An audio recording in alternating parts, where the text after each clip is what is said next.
Carl Jung discovered that lust is not about desire.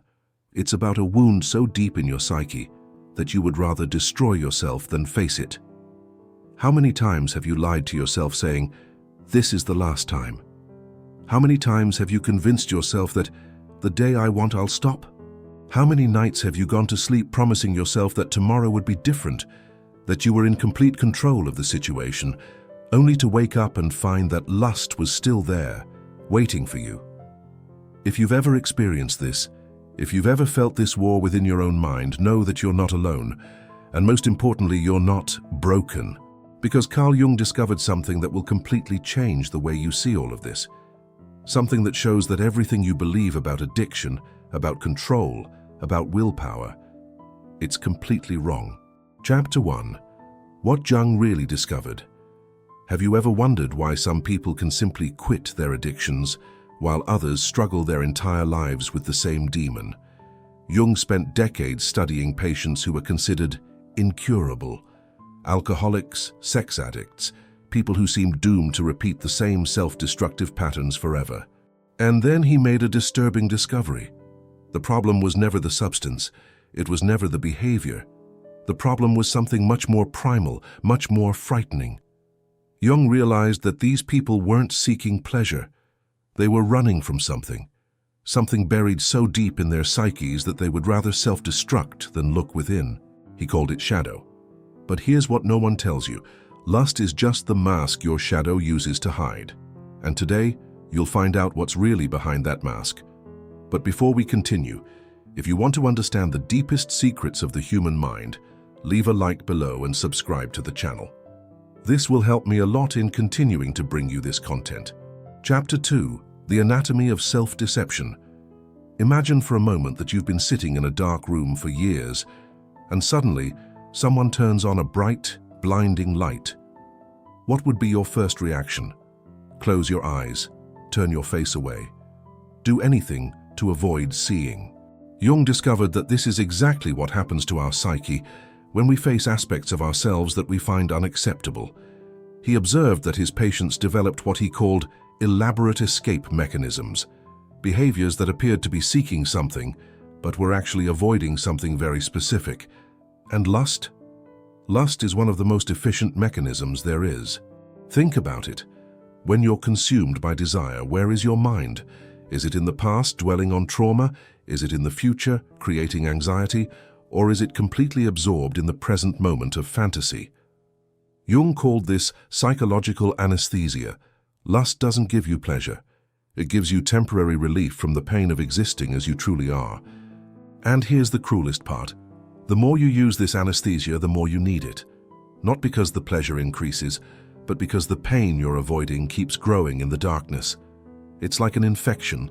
The more you ignore it, the worse it gets. Jung discovered something even more disturbing. Chapter 3. The Paradox of Repression. In 1912, Jung definitively parted ways with Freud, not because of ego, not because of academic politics, but because of a discovery that would forever change how we understand the human mind. Freud believed that repressing sexual impulses was necessary for civilization. Jung found the opposite.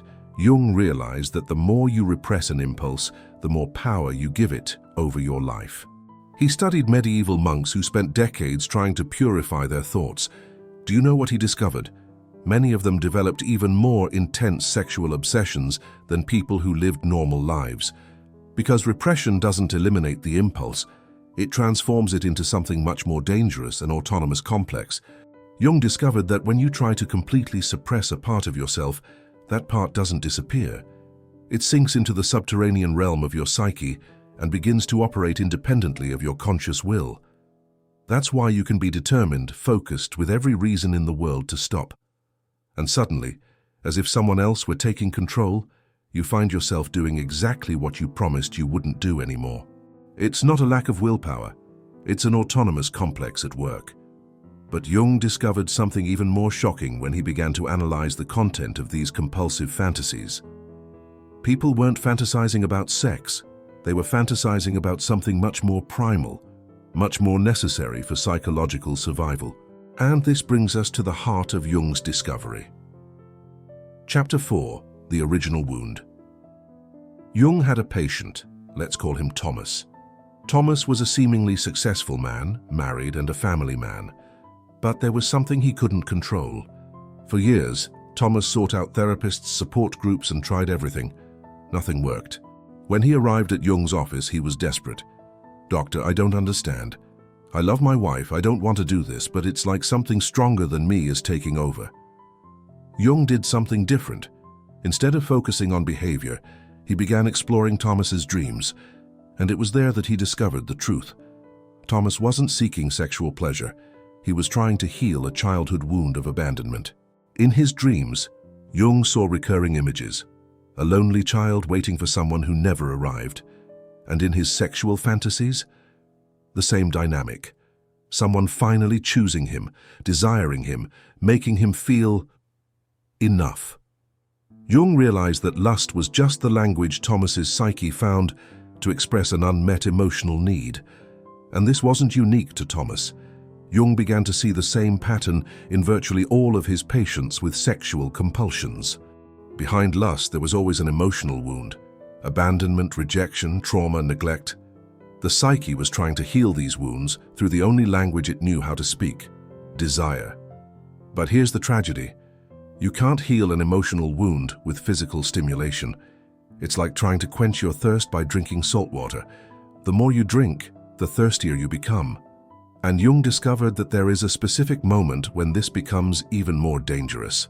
Chapter 5. The Turning Point. Jung observed that there is a critical moment in the progression of any compulsion, a point at which everything changes. At first, the person seeks the behavior because it offers relief, escape, and a respite from emotional pain. But over time, something sinister happens. The behavior stops offering relief and becomes just routine, mechanical, empty. Jung called this inversion of affect.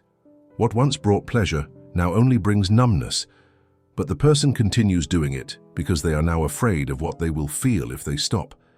It's like a drug addict who doesn't use drugs to get high, but to avoid withdrawal. You're no longer seeking pleasure. You're avoiding the pain of lucidity. And here's the most terrifying part. At this point, the person is no longer addicted to the behavior. They're addicted to their own unconsciousness. Jung realized that when someone reaches this point, traditional methods stop working completely. Willpower, discipline, shame, fear of consequences, none of these work because the person is no longer operating from a conscious level. She is operating from what Jung called protected unconsciousness.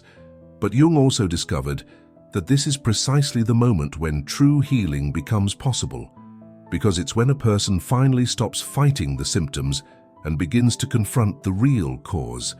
And the real cause is never what you imagine. Chapter 6. Encounter with the Shadow. Jung developed a technique he considered too dangerous for inexperienced therapists to use. He called it shadow confrontation. The idea was simple, yet terrifying. Instead of fighting the urge, one should engage with it. Treat it as a separate entity and ask, "What do you really want from me?" Jung discovered that when people did this, when they stopped fighting and started listening, something extraordinary happened. The shadow began to speak, and what it said never had anything to do with sex. "I want you to stop ignoring me. I want you to feel something, anything. I want you to remember who you were before you learned you weren't enough." Jung realized that the shadow was not the enemy.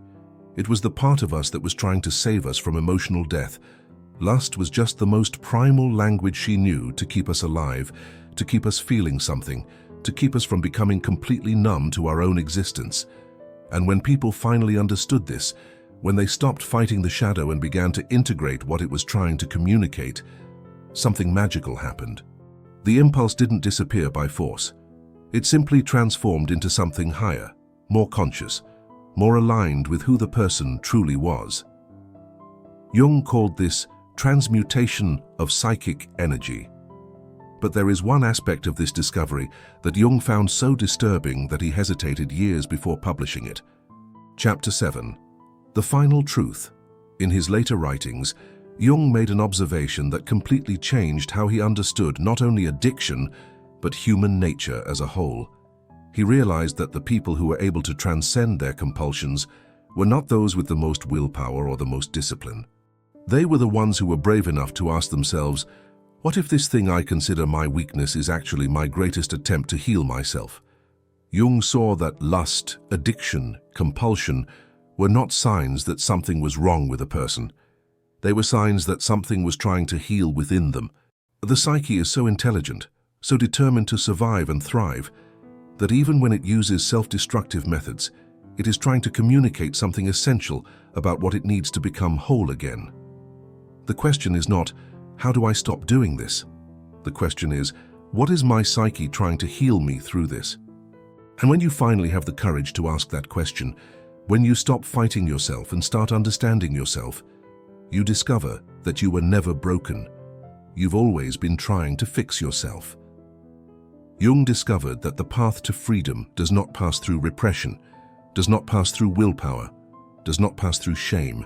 It involves the profound, radical understanding that every self-destructive impulse is your psyche's misguided attempt to bring you back home, back to who you truly are. Lust is not your enemy. It's your darkest teacher trying to teach you something you haven't yet had the courage to learn. The question is, are you ready to listen? If this video touched something deep within you, I invite you to like and subscribe to the channel. And in the comments, tell me, what part impacted you the most? If you liked this video, I invite you to watch the one that's appearing on your screen now, where we explore another dark aspect of the human psyche that Jung discovered, but that few have the courage to face.